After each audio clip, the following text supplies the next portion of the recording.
அனைவருக்கும் தமிழ் புத்தாண்டு நல்வாழ்த்துக்கள். காலையிலே பாருங்க சூரிய வெயில்ல நம்ம கண்மணி பாப்பா என்ன அழகா தரையில படுத்திருக்காங்க பாருங்க. காலையில இந்த வராண்டா எல்லாமே நல்லா கழுவி விட்டேன் பார்த்தீங்களா? தரை ரொம்ப சில்லுன்னு இருக்கும் போல.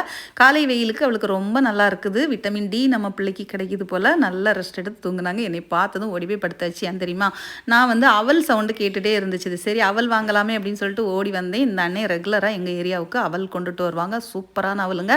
அதுவும் நல்ல சம்பா அவல் பார்த்துக்கோங்க. நல்ல பெரிய பெரிய அவலாக பார்க்கவே அழகாக இருந்து 4 பக்கா 100 ரூபா. 4 பக்காவா படியான்னு தெரில. அந்த கையில் வச்சுருக்காங்க பார்த்தீங்களா?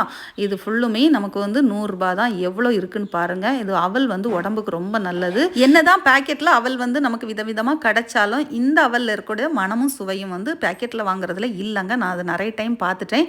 அதனால இப்போ இந்த அண்ணா கொண்டு வரனால ரெகுலராக வாங்கிட்டு இருக்கேன். நீங்களும் இந்த அண்ணா உங்கள் ஏரியாவில் கொண்டு வந்தாங்கன்னா மறக்காமல் இந்த அண்ணா கிட்ட அவல் வாங்கி சப்போர்ட் பண்ணுங்கள். இந்த அவலை எப்படி சாப்பிட்றது உங்களுக்கு பிடிக்கும்? யாருக்கெல்லாம் அவல் பிடிக்கும்னு மறக்காமல் சொல்லுங்கள். எனக்கு வந்து கருப்பட்டி தேங்காய் போட்டு சாப்பிட்றது ரொம்ப பிடிக்குங்க.